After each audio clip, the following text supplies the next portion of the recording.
Десек болот, жогоруда сөз кылган жаштар парламентинин төрагасы 2020 жылдын төрагасы Элбек Хабибуллаев мырза бизде конокто. Элбек мырза, рахмат келип бергениңизге. Азыр эле мына сиздин алдыңыздан Назгүл Жолдошова келип кетти. Жалпы жаштар парламентинин 10 жылдык юбилей тууралуу алып кетти. Сиз эми мындай биз өзүбүзчө мында отуруп сөзсөк да болот. Жаштар парламенти бүгүнкү күндө эмне менен алек болуп атасыздар, канча жаштардын башы биригип атат, кандай долбоорлор ишке ашып атат, парламентте жагдайлар кандай? 7-чи чакырылыш экен сиздердики. Ооба, биздики 6-чы чакырылыш 2020 жылы 6-чы чакырылыш биздин убактыбыз бүттү. Анда мен 2020 жылы өзүбүздүн жаштар парламенти тууралуу кыскача айта кетсем, себеп дегенде менде мурдакы Назгүл Жолдошова жаштар парламенти тууралуу кенен айтып бергенди. Biz 2019 жылы декабрь айында кабыл алындык. Андан кийин ушул январь айынан тарта 6 ай боюнда 6 ай күз айына чейин ушул жаштар парламентине иш алып бардык. Жаштар парламенти ушул жогорку кеңештин модели болгондуктан ал жакта фракция, 3 фракцияга оңчулдар, солчулдар жана центристер деп 3 фракцияга бөлүндүк. Андан сырткары фракцияга бөлүнүп, оппозиция жана көпчүлүк, азчылык деп бөлүнүп, андан кийин өзүбүздүн кадимкидей жогорку кеңешке окшоп спикерлерди, вице спикерлерди и аткаруу бийлигин таңдаганбыз, шайлаганбыз. Андан сырткары эле ушул жогорку кеңештеги комитеттер бар болчу. 5 комитет болду бизде да. 5 комитет, булар мисал үчүн саламаттык сактоо комитети, билим берүү комитети жана 2020 жылы региондорду өнүктүрүү жана балдарды коргоо жылы болчу.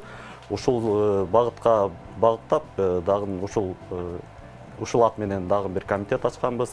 Андан сырткары экология жана спорт ушул багыттарда комитеттер иш алып барганбыз. Эң огол эле биз негизи ушул законопроект буга чейин жаштар парламентиге чейин бардыгы законопроектти же болбосо ушул закон чыгаруунун процедураларын эч ким билген эмес да. Бизге ушул жаштар парламенти аябагандай чоң түрткү берди. Башкача айтканда куру кыйкырык менен эмес, биз өзүбүздүн ушул идеяларыбызды аргументтердин күчү менен ушул алып чыгууга бел байладык. Негизи биз дагы бир-эки законопроектти даярдап баштап ушул сунуштай баштап иштеп баштаганбыз. Бирок тилекке каршы могул пандемия учуру биздин учурга туш келди. Бишкек шаары 2 айга карантинге жабылып, биз бүтүн бардык күчүбүздү ушул пандемия менен күрөшүүгө жумшадык. Жаштар парламенти негизинен ушул студенттер, анан жаңыдан университетке келген адамдар же бүткөн адамдар ушулар түзгөндүктөн көпчүлүгү айылдарына кетүүгө туура аргасыз болду жаштар парламенти. Ага карабастан биз ушул айылдарда гуманитардык жардам берүүдө бүтүн бардык ушул иштерди аткардык. Ага чейин Кыргызстанга пандемия ушул коронавирус келгенге чейин биз саламаттык сактоо министрлигине ал учурда Космоспек байке болчу, ошол официалдуу түрдө кат жазып, биз ушул мамлекеттик органдар канчалык деңгээлде ушул пандемияны тосуп алууга даяр экендиги боюнча биз мамлекеттик органдар аркылуу мындай мониторинг жүргүзгөнбүз.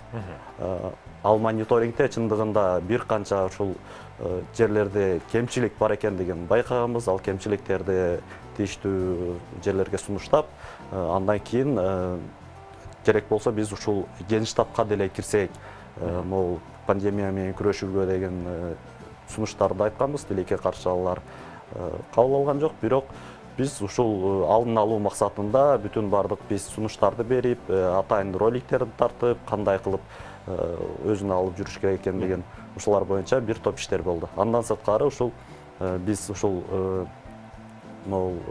балдар үйү, жетим балдар үйүндө проектибиз бар болчу. Ушуларга кантип биз көмөк көргөзө алабыз деп аларды дагы биз ушул Бишкек шаарындагы бир канча үйдү ошол пандемия учурунда алар жумушсуз калды, продукта же болбосо ушул жагынан жеринде жардам берип аракет кылып турдук да. Парламенттеги адамдардын саны канча? Парламентарийден 45. 45. Ооба. Ар кайсы университеттерден? Ооба, Кыргыз Республикасынын ар кайсы аймагынан 18 жаштан 35 жашка чейинки жарандар кабыл алынат. Биздин немеде созықта башкача айтканда чакырылышта 18 жаштан баштап 32 жашка чейин бар эле. Бул 32 жашта дегендер бул ошол Жалал Абад облусунан келген мектеп директору, ушундай активдүү директорлор да бар экен. Бул абдан кубандырат бизди. Андан сырткары ушул мамлекеттин органдарда мисал үчүн иштеген жаш активисттер да бар. Алар да келип катышып өзлөрүнүн мындай пикирлерин айтып беришти. Албетте басымдуу бөлүгү бул 18 жаштан бир 23 жашка чейин басымдуу бөлүгү деп айтсак болот. Парламенттин негизги табияты бул ачыктык принцип болуп эсептелет. Биз ошон үчүн улам жанакы алардын аттарын же болбосо ошол реалдуу парламентте иштеген парламентарийлердин кылган иштерин баардыгын көзөмөлдөп турган үчүн баарын билип турабыз да, анан уламдан улам чыгып калат да. Мисалы аткаруу бийлигинде кандай иштер болуп атканын биз көп билбейбиз. Эшиктер жабылды, документтер жазылып атат, биз аны көрбөйбүз да. Сиздердин учуруңуздарда мына ушундай чыныгы парламенттин табияты дагы бир элемент өзүнө камтыйт. Бул ар тараптуулук, плюрализм, оңчул, соңчул, центристтер, мыйзамдарды талкуулоо, мындай кызуу болобу ишиңиздерде мындай талкуулоо же биздики парламенттин модели экен деп мындай анчейин кызыбайсыңарбы? Жок, сиз айткандай бул дагы аябагындай кызыктуу, ушул кадимкидей тартыштар болот. Себеп дегенде бардыгы өз деңгээлинде күчтүү, жигердүү жаштар. Мисал үчүн айта кетсем, ушул спикерли шайлоо учурунда деле эки тараптан ушул эки лидер чыкты. Бирөөсү мен, жана бирөөсү менин коллегам болчу.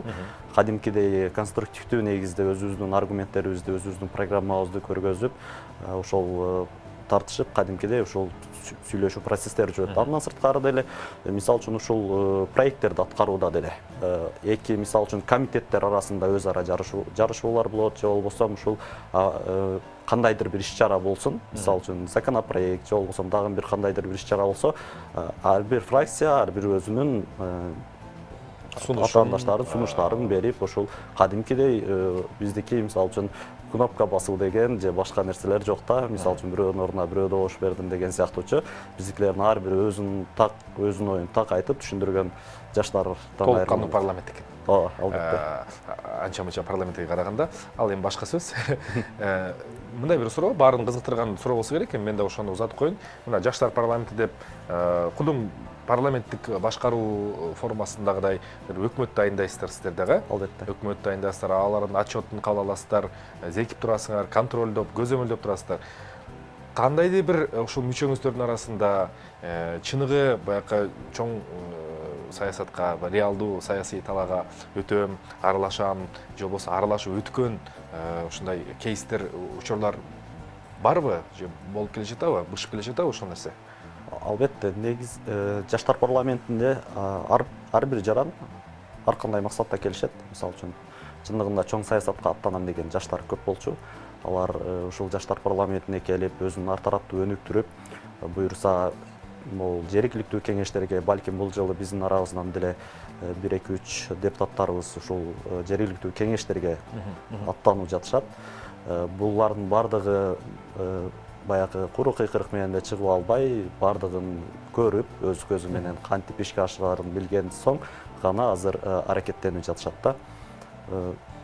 Негизи жаштар парламентинде ар бир жаран, ушул депутат өзүнүн ушул бул жаштар парламентине келгенде бир максаты болот, ошол максатынын негизинде алдыга жүрүп, алдыга багыт алат да. Ушундай. Парламент дегенде дагы бир өзгөчөлүгү бул мындай элдер тарабынан шайланып келчү эл өкүлдөрү да. Анан сиздер ушул эл өкүлдөрү дегенге эми шайлоолор болбосо керек, бирок кандай критерийдин негизинде, мисалы бүгүн теледен көрүп жаткан жаштар сиздерге келип аралаша алат, бул кандай келсе болот сиздерге? Негизги критерий бул фонд гражданских идей деген жүргүзүлгөндүктөн бул жаштар парламентине таңдоо туру 3 бөлүмдөн болду бул жылы. 2021 жылгы кабыл алуу. Биринчиси бул онлайн заявка, билдирүү калтыруу. Ал жакта сиздин резюмеңизге, анан ал жакта атайын мотивациялык каттар болот. Ошол эмне үчүн мен жаштар парламентине барышым керек, жаштар парламентиге барган соң мен кандай иштерди же кандай законопроекттерди ишке ашырам, мындай коомчулукка пайда алып келе турган реалдуу проекттерби же өзүң жаштар парламентине келип туруп сүрөткө түшүп же болбосо өзүңдү популярдаштырып эле мындай неме кетүүбү деген ошолордун баардыгы эске алынат, резюме, буга чейин кайсыл жетишкендиктерге жетишкен. Ал эми экинчи туру бул онлайн, офлайн тестирование болду, тест алуу болду. Тестте дагы ушул тар, мисалы үчүн Кыргызстандын канчалык деңгээлде мындай атуулуу, канчалык деңгээлде мындай чындап өзүнүн жөндөмүн көргөзө алат. Жаштар парламентиге барып алып, кээ бир депутаттарга окшоп жөн эле баягы мисал олтура бербей, мисалга 120 депутаттын болгон 20-сын эле тааныбыз да биз. Ошол сыяктуу болуп отурбастан баары кадимкидей иштейби деген негизде ушул тест алынат. Андан кийин гана ушул акыркы чечим бул сүйлөшүү аркылуу. Ушул сүйлөшүүнүн негизинде андан соң кабыл алынат. Үчүнчү тепкичти басып өтөт, анан аралашса болот. Мына сиз жакшы эле тажрыйба топтоп калыпсыз, Элбек мырза, сиз да окуп жүрөбүз, азаматсыз. 120 депутаттын 20-сын тааныбыз дедик да, 6-чы чакырылыштагы. Канткенде, кайсыл шартта, кандай негиздемеде эл журт, калың эл ушул 120 болбойт го, азыр конституция өзгөрүп атпайбы? Ошол 120 депутаттын 120-сын канткенде тааныйбыз, канткенде биз реалдуу иштеп жаткан парламенттин сапатын жогору кылып кармай алабыз. Ошону өзүңүздүн ой пикириңизди билдирип кетсеңиз. Негизи элдер тарабынан деле айтылып атпайбы, чимкирейик же болбосо ушулардын баардыгы бул жогорку кеңеште өзүнүн мындай жоопкерчиликке жүктөлбөгөндүгүндө да. Башкача айтканда алар мисалы үчүн 5 жылдык убакыт болсо, ушул 5 жыл бою ушундай олтура берем деген максат бар да. Мындай аларды эч ким мисалы үчүн иште же иштебесең могул законопроект эгер Кыргызстандын тагдырына кетиргесин тийгизе турган кабыл алып койсоң, сен жазага тартыласың дегенде эч кандай түшүнүктөр жок. Биз булардын баардыгын жоюп, жогорку кеңештин депутаттарына түздөн-түз жоопкерчилик мындай берип, ушул жоопкерчиликти эгер аткара албасаң, кадимкидей аларды артка кайтарып алуу. Ушул принципти карманышыбыз керек. Мисалы үчүн биз балким бул ар бир 120 депутатка квартал сайын, башкача айтканда 4 ай сайын же 1 жыл сайын биз жалпы республика боюнча элдерден анкета же болбосо ушул онлайн тест аркылуу кайсыл депутат сиздин мыкты иштеп жатат, ал эми кайсыл депутаттарды биз кадимкидей алмаштыруу керек. Же болбосо ушул кол коюу, петиция деп коет го, ошол аркылуу деле алмаштырып, мындай реалдуу күчтүү кадрларды алып келишибиз керек да. Элдик көзөмөл керек. Элдик көзөмөл, ооба. Сиз аны менен катар мына Тамчы булак коомдук бирикмесинде төрөгалык жасайт экенсиз, жаштар парламентинин катарлаш. Ал тууралуу жарнамалык блоктон кийин сүйлөшөлүк. Мен сиздердин эсиңизге салып кетейин, урматтуу телекөрүүчүлөр, бизде конокто бүгүн жаштар саясаты, анын багыты, бүгүнкү күндөмү, маселеси жана кыялдары тууралуу сүйлөшүп атабыз. Бизде конокто Элбек Хабибуллаев. Азыр жарнамалык блок, андан соң студияга кайтып келебиз.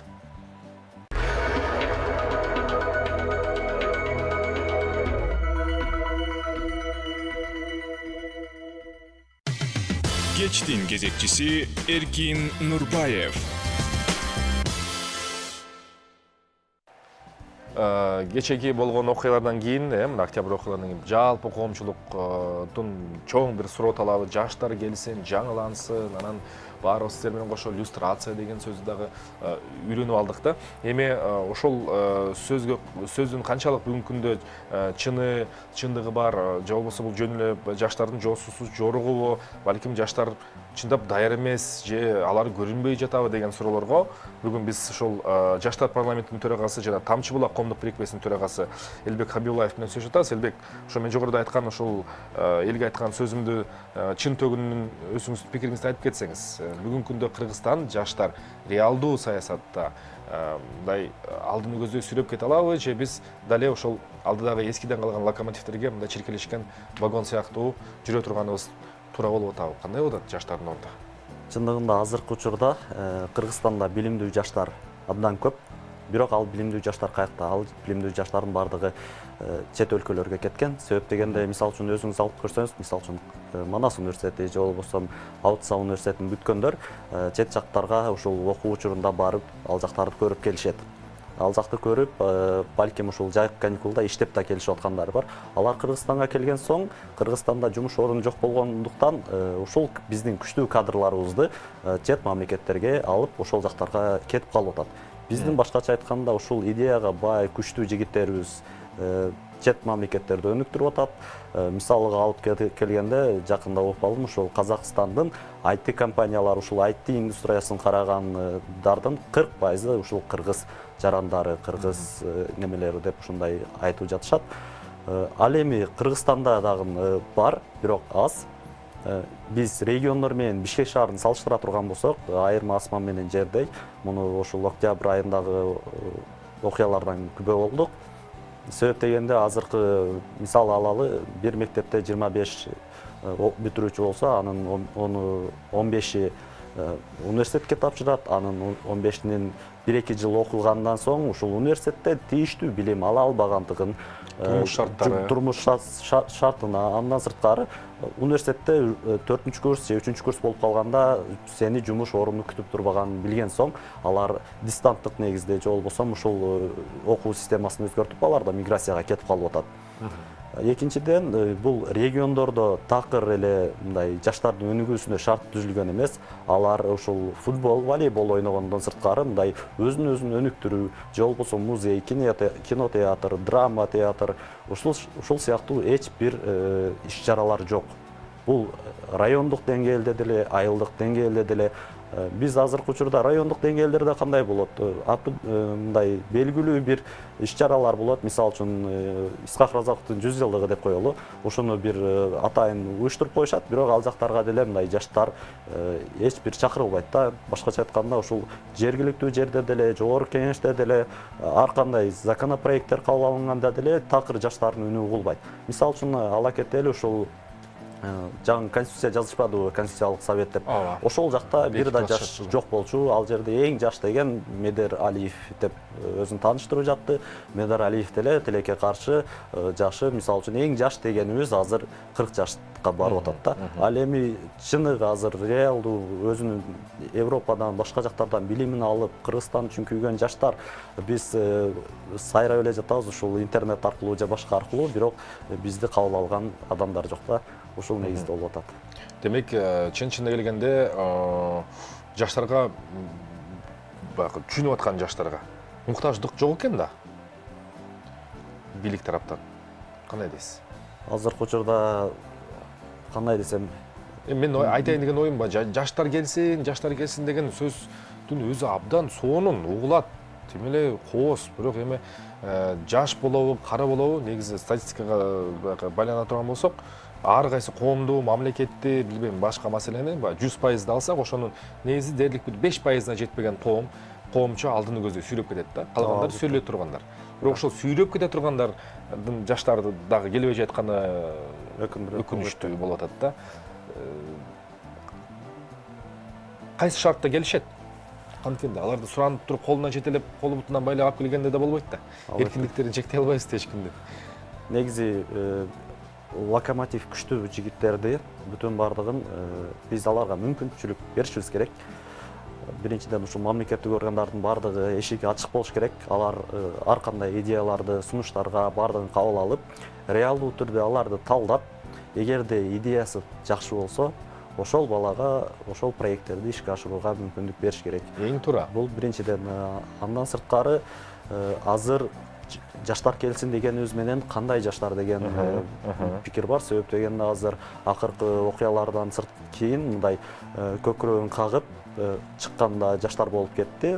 Башкача айтканда, биз эмне дейбиз? Жана өзүнүн мындай орусча показуха деп коет да, эми баягы көрүнүү үчүн, же болбосо ушул сыяктуу негизде деле чыгып жаткан, ошол эле байлардын балдары, же болбосо жогорку кеңештин депутаттарынын балдары ушулар келип жатат да. Биз ошондуктан жаштардын арасынан дагы эң күчтүүлөрүн өзүбүз тандап, ушул чындап күчтүүлөр өзү ушул мамлекеттин органдардын эшигин каккылайт. Ошол балдарга биз коркпостон эле мүмкүнчүлүктү түзүп, аларга уруксат берсек болот. Сиз өзүңүз айтып калдыңыз, мына Манас, Аутса жана башка дагы бир канча жакшы университеттер бар. Эми эч кимди кемситкенге акыл жок. Жалпысынан чет өлкөгө кетип атышат. Кеткенде эми түштүк чыгыш Азияга кичине сейрегирээк, бирок көбүнесе ушул Казакстан, Орусия интеллектуалдык база негизи батышта жана батыш тарапта жайгашканда бул факт. Бирок эл аралап, ушул балдар, ушул кыздар келсин, ушул жака келип иштеп берсин десе, билимдүү болсо өзүнө, ушундай бир риторика бар да элдерде. Билимдүү болсо өзүнө, бизге эң негизи кыргыздын канын, кыргыздын каадасын, салтын, наркын бузбаган, бузулуп келбеген жаштар керек дейт да. Ошого кандай бир ойдосуз? Себеп дегенде эми ал жакта окуп келген же иштеп аткан адамдар бузулду деген критерийдин өзү эмне? Батышта жүрүп келген адам өзү бузук болуп эсептелип калабы? Же бизге билим эмес, балким кыргыздын чыныгына, наркына, населенине таянсак бир жакшы кереметтүү окуялар болуп кетеби дейм да. Албетте азыркы учурда башка чет мамлекеттик, чет өлкөлөр Кыргызстанга кандайдыр бир грант бергенде же болбосо кандайдыр бир окуучуга Кыргызстанда окутканда алар өзүнүн ушул маданиятын жайылтууга же болбосо кандайдыр бир кийин ушул жигит аркылуу алака түзүүгө мындай алар мындай багыт көзөйт да. Эми негизи ушул кыргыз жаштарыны биз ал жактан бүтүн бардыгы эле жана батышчыл болуп кетүү деген бул такыр туура эмес. Алардын бардыгы Кыргызстанга келип туруп, ошол Кыргызстанды өнүктүрсөк, ошол жактардан идеяларды, мыкты жаңы заманбап нерселерди алып келсек деп ошол жака кетип жатышат да. Алардын бардыгыны неме кылышыбыз керек. Ал эми мисалы үчүн жаңы жаштарды, мисалы үчүн ошол жака кетип окуп же мамлекеттин эсебине кетип аткандарга мүмкүн болушунча аларды ушул атуулукка, патриоттуулукка багытталган ар кандай иш-чаралар менен алар менен мүмкүн болушунча байланышты түзүп, Кыргызстанга кайтып келе тургандай кылып, мындай иш-чараларды кабыл алса, андан да сонун болот. Кээде ары жоктук кылып коебуз дейм да, себеби же өзүбүз мамлекеттик программаны иштеп, жаштарды өз акчабыз менен кетирип кайра кайтарып алган жокпуз. Же өз күчү менен кетип аткан жаштарды кайтара албай алган жокпуз да. Анан ушул колубуздун арасынан эле бир кум сыяктуу эле баары агылып кетип атат. Ар бир мамлекеттин эң негизги байлыгы бул албетте комтөр, анан сурма жана асыл таштар эмес да, бул асыл акылдар, асыл адамдар, асыл жаштар. Мен ошол нерсе көп ойлондурат. Бирок мына сиз аны менен катар мына Тамчы булак коомдук бирикмесинин жетектейткенсиз, өзүңүздүн тегерегиңизде дагы бир канатыңызды жайып, дагы бир өзүңүздүн потенциалыңызды жогорулап атканыңыздын себептери эмнеде? Тамчы булак коомдук бирикмеси эмне менен алектенет? Ал жакта кимдер аралашат, кандай келсе болот сиздерге? Тамчы булак коомдук бирикмеси 2019-жылы жыл башында ачканбыз. Бул жаңы организациялардан башкача айтканда, бул жакта бүтүн бардыгы жаштар, көпчүлүгү жаштар жана ыктыярчылык негизде иштеген адамдар. Биз бардык башкача айтканда каржылоо өзүбүздөн өзү болуп, ушул жаштардын өзүн өзү өнүктүрүүгө, эл менен тыгыз байланышууга, ушул мамлекеттик органдар болобу же болбосо ушундай конференцияларга чыгып, өзүн өзү өркүндөтүүгө мүмкүнчүлүк, мындай шарттар түзүп берип атабыз да. Ушул негизде Тамчы булак коомдук бирикмесин ачканбыз. Коомдук бирикме негизинен 3 багытта иштейт. Бул билим берүү багыты, экология жана ушул социалдык проекттер менен иштөө багыты да. Биз эмне үчүн бул проекттерди, жагыттарды кабыл алдык? Себеп дегенде, ушул эгер биз жаштарга көбүрөөк билим берип, ушул кыргыз тилдүү жаштардын аларга мүмкүнчүлүктөр түзүп бере турган болсок, ушул кыргыз тилдүү жаштар өзүнүн потенциалын ачып, дарыметин көргөзүп, ушул коом менен аралашып, ушул жогорку деңгээлге жетип кетүү мүмкүнчүлүктөрү бар да. Азыркы учурда биздин коомдук бирикменин мүчөлөрү абдан активдүү десем болот. Акыркы кылып жаткан ишибиз бул чет жактарга ушул кайсыл гранттар же кайсыл программалар аркылуу мектеп бүтүрүүчүлөрү кетсе болот деген бир ушул маалыматтарды таркатып жаттык. Азыр бизде региондон балким бир адам көрүп аткан болсо дагы, бизди угуп калса, кулактын учу менен мисалы эми грант же болбосо ушундай түшүнүктөр менен тааныш эмес да жаштар бар да, аны биз моюнга алышыбыз керек. Ошону бир ачыктап кетсеңиз, грант деген түшүнүк эмне? Эмнеге жаштар ошол сөздү укканда кол буту менен жабышы керек да? Себеп дегенде бул акысыз окуу, акысыз accommodation, башкача айтканда тамак аш, турак жай жана окуусу. Ошол боюнча кичине ачыктама берип кетсеңиз. Грант деген бул ошол Кыргыз Республикасы менен чет мамлекеттик өлкөнүн ортосунда түзүлгөн келишимдин негизинде экинчи тарап ошол студенттерди толук кандуу окуусун, жашоосун жана башка нерселердин бүтүн бардыгын каржылоо болуп саналат да. Андан сырткары ар бир мамлекеттин өзүнүн ушул геосаясатын же болбосо өзүнүн дүйнөлүк аренада күчүн күчтөндүрүү максатында дагы ушул чет өлкөдөн студенттерди кабыл алышат. Мисалга айта кетсек, Түркия бурслары деп коет. Бул Түркия стипендиясы, бул Түркия Республикасынын мамлекеттин органында жайгашкан ошол атайын стипендиялык программа. Бул жака жылына 100 миңден ашуун бардык өлкөлөрдөн заявка тапшырат. Анын ичинде Кыргыз Республикасы да бар. 20 февраль күнү бул аяктаган тилекке каршы. Эгерде сиз бул жака өтүп калсаңыз, кадимкидей бекер акысыз окуу, жашоосу жана тамак ашы бүтүн бардыгы бекер болот.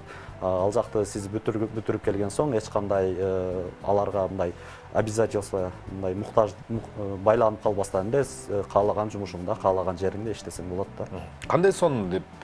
Мисалы, бир мамлекет өзүнүн ички маселесин жалпысынан чечти. Анан ал ички маселени чечип, элдин курсагын тойгузгандан кийин, анан кичине өйдөн чепкиске чыгып, регионду менен кененирээк карап, анан жаш мына бышып турган, билим десе билим, маалымат десе маалымат, бардыгын эмнени сиңирсең ошонун баарын jutуп алып турган психологиялык мындай айтканда турпаты даяр турган кезде мындай өзүнүкүн сиңирип алат дагы, андан соң байланыш үзүлбөйт экен да. Мен көп байкайм, эсеби тегерегимде да карасам, Түркия бурсларын же болбосо Португалияда же болбосо Австрияда окуп келген жаштар менен сөйлөшсөңүз, каалайсыңбы, каалабайсыңбы, ошол Facebooктагы достору, ошол жакта өлкөдө болуп аткан саясий окуяларга мындай түшүнүк менен кабыл алышат да.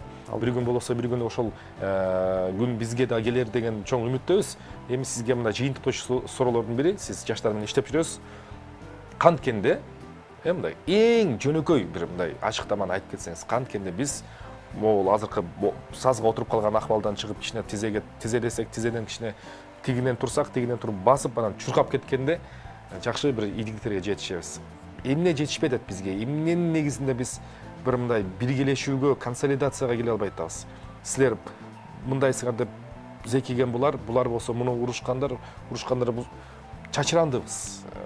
Багыт жок. Бүдөн караңгыда баратабыз. Канткенде жарыкка чыгабыз. Размытыраак суралып калды, кечирим сурайм. Жок, бардыгы түшүнүктүү болду. Азыркы учурда жаштар Кыргыз Республикасынын ичинде мындай өзүнүн багытын издеп жүргөн тырышчаак балдар абдан көп. Ошонун негизинде азыр ар бир райондо же болбосо ар бир канча топ биригип алып, коомдук бирикмелерди ачышып жатат. Алардын максаттары ар кандай, бирок бардыгынын максаты бул Кыргыз Республикасын өнүктүрүү, жогорку деңгээлде жашоону камсыздоо болуп саналат. Сиз айткандай, азыркы учурда кээ бир жаштар ушул бириге албай жатат. Бул бириге албай жатканын себеби деле бир кандайдыр бир жаштардын өзүнүн ичинде мындай амбициясы болушу мүмкүн, амбиция же болбосо ошолорду бириктирген жалпы чоңураак бир организация, аларды колдоого алган мамлекеттик орган же бир кандайдыр бир орган жок да. Себеп дегенде ал бүтүн бардык жаштар бир идеянын астында бирикмейинче аларды бириктирген бир концепция же кандайдыр бир багыт болуш керек да. Ошол багыттын негизинде аракеттениш керек.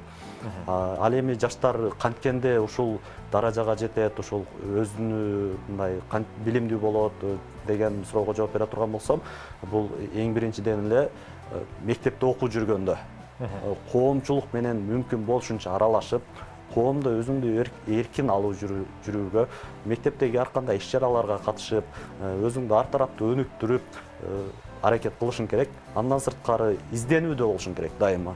Сен качан гана изденүүдө болсоң, туура жолду же болбосо дайыма сага жардам көмөктөшө турган адамдар жолуңдан өзү эле чыгып калышат да.